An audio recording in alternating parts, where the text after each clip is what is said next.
नमस्कार दोस्तों, मैं कन्या गडकरी भारत से। एक दिन पहले हमने संसद में केंद्रीय मंत्री श्रीमती स्मृति ईरानी जी का उद्बोधन सुना और मुझे उम्मीद है कि लाशों का मंच बनाकर पुरस्कार बटोरने वाले पिशाचों को करारा जवाब मिल गया होगा और मिल भी चुका है, क्योंकि आज वो तितर बितर है या फिर अपने डिफेमेशन वाले हिंदे में फिर से जुट गए हैं।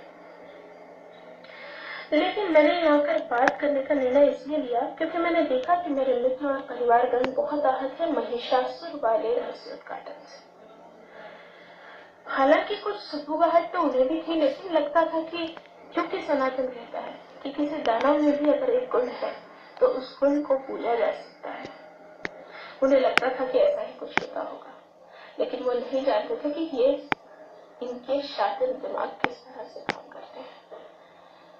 इन लोगों ने हमारी आराध्या माँ को वैश्या कहा और ये कहा कि उसने महिषासुर को छल से अपने प्यार के जाल में फंसाकर मारा। ये ही इसी तरह के शब्द ये लोग कई वर्षों से प्रयोग में ला रहे हैं। और ऐसा नहीं है कि ये इकलौती घटना है या कुछ ही वर्षों की घटना है। पिछले दशक भर से भी ज्यादा समय से हमारे एकेडमिक्स में, यूनिवर्सिटीज में और सो कॉल्ड बुद्धिजीवी तबकों में इस तरह की चीजें जो है बहुत प्रचलित हो चुकी हैं। एक देवी देवता के विषय में नहीं है, हमारे महापुरुषों तक को नहीं बख्शा है। शिवाजी, जिनके लिए कहा जाता है उनके शत्रु भी मानते थे कि वे महिलाओं का सम्मान करते हैं, जिन्होंने अपने शत्रु के पुत्रवधू को भी मां कहा और उसे उसी सम्मान के साथ अपने घर वापस भेजा। उस शिवाजी के लिए मुंबई यूनिवर्सिटी के कुछ वामी प्रोफेसर्स ये सिखाते थे बच्चों को कि Shivaji was a great womanizer। क्या नहीं इमेजिन? उनकी छोड़िए, हुतात्मा चंद्रशेखर आजाद, भारत के लिए अपनी जान देने वाले।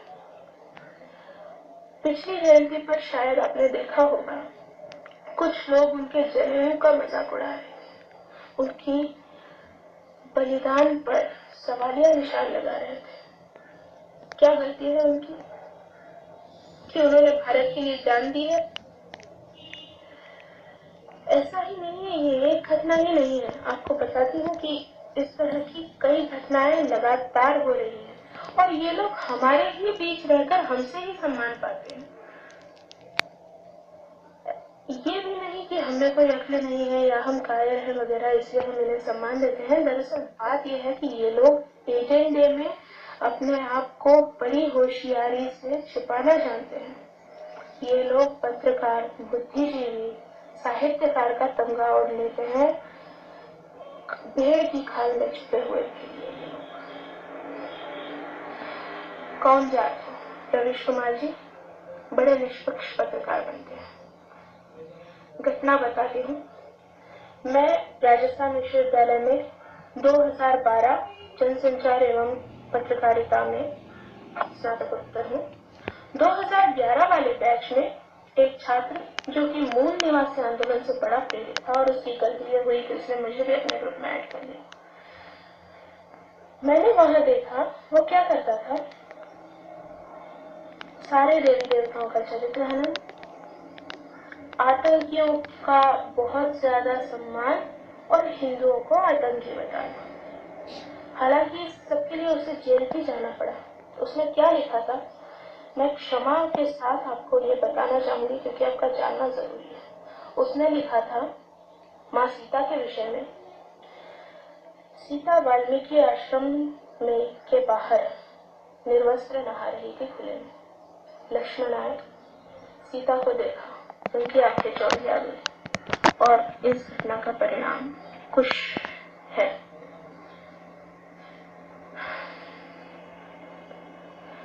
हालांकि भारत की न्याय व्यवस्था ने इसके लिए उसकी जांच भी की, उसे जेल जाना पड़ा। लेकिन मुझे बड़ा आश्चर्य हुआ जब अपने आप को इतना बड़ा पत्रकार कहने वाले रवीश कुमार जी के शो में कुछ दिन बाद मैंने उसी को बैठा पाया, एक दलित पीड़ित शोषित छात्र के रूप में। और रवीश कुमार जी अपने दर्शकों को बता रहे थे कि ये देखिए, ये एक दलित छात्र है जिसे अभिव्यक्ति की आजादी से रोका गया, जो ब्राह्मणवाद का शिकार बना, जिसे अत्याचार सहना पड़ा और जिसे जेल जाना पड़ा। ये पत्रकारिता का स्तर रह गया है आपका। ये लोग अपने आप को बहुत अच्छे से स्थापित करते हैं। जैसे देखिए, बचपन में हमने हमेशा एक उदाहरण देखा, हर जगह पोस्टर्स रहते थे, महिला एवं बाल विकास विभाग के कैलेंडर्स में वो तस्वीर देखी, अरुंधति रॉय, भारत की पहली बुकर पुरस्कार विजेता। ये मोहतरमा हर एक विषय पर भारत का विरोध करने के लिए जानी जाती है। हर एक विषय पर, सामाजिक मुद्दों पर धर्म का विरोध करने के लिए, हिंदू धर्म का विरोध करने के लिए जानी जाती है। कश्मीर की आजादी के नाम पर आतंकवाद का समर्थन करने के लिए जानी जाती है। लेकिन हम लोग सोचते थे कि ठीक है, चलो बुकर पुरस्कार मिला है, कुछ तो अच्छा लिखा होगा, कुछ तो सोचती होंगी, और इसीलिए हम सोचते थे कि चलो इनकी भी बात सुनी जाए। क्या लिखा था इन्होंने? The God of small things, जिसके लिए बुकर पुरस्कार मिला। नाम बड़ा अच्छा है, लेकिन इसका विषय वस्तु क्या है, क्या आप जानते हैं? कुछ दलित प्रताड़ना का तड़का लगाते हुए इन्होंने दो सगे जुड़वा भाई बहनों के मध्य शारीरिक संबंधों की स्वतंत्रता को उसमें चित्रित किया है। क्या आपको लगता है कि ये लोग हमारे आदर्श हो सकते हैं? और बड़ी मजे की बात है कि ये अपना पूरा नाम छिपाती है। यदि इतना ही साहस है एक सरकार के, भारत सरकार या एक देश के खिलाफ खड़े होने का, इन्होंने बताना चाहिए इनका पूरा नाम है सुजैना अरुंधति रॉय। इनकी माँ एक सीरियल क्रिश्चियन थी, और बड़ा ही अजीब संयोग है कि एनडीटीवी के कर्ता धर्ता प्रणय रॉय इनके चचेरे रिश्तेदार हैं। हालांकि हमें कोई आपत्ति नहीं है, एक ही घर में कई प्रतिभाशाली लोग हो सकते हैं, लेकिन ये सारे के सारे प्रतिभाशाली लोग भारत के विरोध में बात करने वालों के लिए, आतंकवादियों के लिए हमेशा उनके साथ क्यों खड़े नजर आते हैं? मेरी समझ से परे। बड़े शातिराना तरीके से ये गरीब घर के बच्चों को शिकार करते हैं, और जब कुछ होता है उन्हें खड़ा कर देते हैं। जैसे इस जेएनयू वाले प्रकरण में इन्होंने कन्हैया कुमार को खड़ा कर दिया कि देखिए ये बहुत गरीब घर का लड़का है। मैं भी मानती हूँ ये आपकी गलत और गंदी सोच का शिकार बना है, आपने ब्रेन वॉश कर दिया इस लड़के का। क्योंकि उमर खालिद, जिसके पिता अभी कुछ दिन पहले टीवी पर बड़े फख्र के साथ कह रहे थे कि मेरा बेटा मुसलमान है, इसलिए उसके साथ इस तरह का सलूक हो रहा है, आपका बेटा तो कहता है कि वो एक अथीस्ट है, लेकिन भारत तेरे टुकड़े होंगे इंशाअल्लाह, ये नारे लगाने में उसको या लगवाने में भी कोई शर्म नहीं आती है। अच्छा, और इनके पिताजी के विषय में भी बता दें क्या करते थे ये कहने को समाज सेवी है, लेकिन ये आतंकी संगठन सिमी के पीछे एक सक्रिय हाथ रह चुके हैं, और समाज सेवा के नाम पर इन्होंने सिमी जैसे आतंकी संगठन पर लगे प्रतिबंध को हटाने की भी पैरवी की है। अब आप सोचिए बेटा क्या अलग कर रहा है। इसी तरह से ये लोग अपना जाल बुनते जा रहे हैं हमारे युवा मनों के खिलाफ। देखिए, किसी भी देश को बर्बाद करना हो तो युवाओं को निशाना बनाया जाता है, उन्हें ड्रग्स की आदत डाल दो उन्हें, या फिर उन्हें इस तरह की चीजों में फंसाकर उनका भी जीवन बर्बाद करो और राष्ट्र के टुकड़े करो। जड़ों से कटा हुआ पेड़ कभी भी नहीं उगता, और ये लोग हमारी जड़ें खोद रहे हैं। खैर, ये लोग तो ऐसे ही हैं। आप देखिए किस तरह से ये लोग कहते हैं कि बोलने की आजादी चाहिए, और इनके लाल गढ़ों में क्या होता है, जो इनके खिलाफ बोलता है वो पूरी तरह से निर्ममता से मार दिया जाता है, उल्टा लटका के आग लगाकर जला दिया जाता है, उसे जिंदा फाड़ दिया जाता है। इस तरह की घटनाएं आम है लाल गढ़ों में, जहां जहां पर माओवादियों का शासन है। शासन यानी कब्जा। इन लोगों को हटाना होगा, और उसके लिए यदि आप चाहते हैं कि आपकी आने वाली पीढ़ियां बची रहें तो आपको कमर कसनी होगी। कैसे?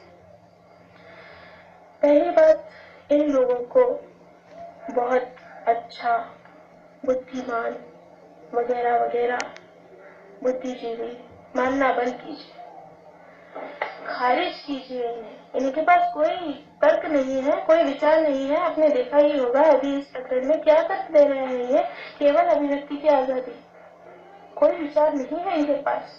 ये अपनी विकृतियों को कला का नाम देके, सोच का नाम देकर हम पर थोप रहे हैं। यदि आप यूनिवर्सिटी में पढ़ते हैं और इस तरह के कोई प्रोफेसर हैं, आप उन्हें खारिज कीजिए, उनको रोकिए, उनकी बात नहीं सुनिए।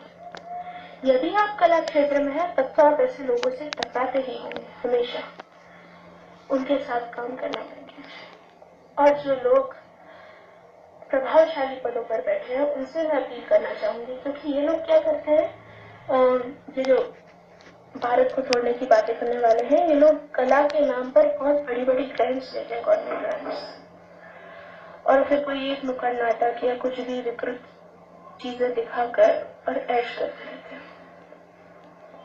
तो आप जब भी कोई ग्रांट सैंक्शन करते हैं, देखिए कि ये वास्तविक कलाकारों के पास जा रही है या बौद्धिक आतंकवादियों के पास।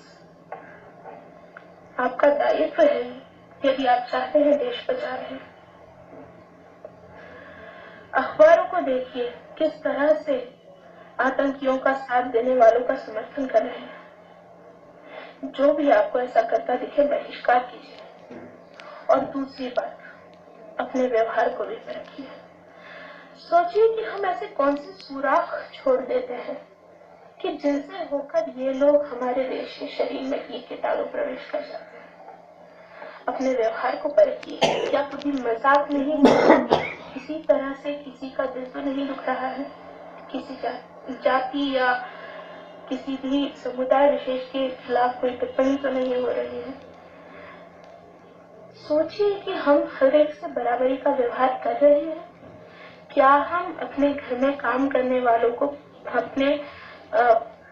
अपने व्यवसायों में काम करने वालों को सही उचित उनका पारिश्रमिक दे रहे हैं?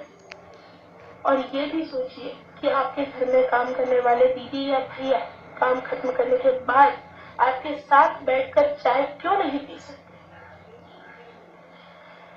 मन का सम्मान सबसे ज्यादा महत्व रखता है, इस बात को याद रखिए।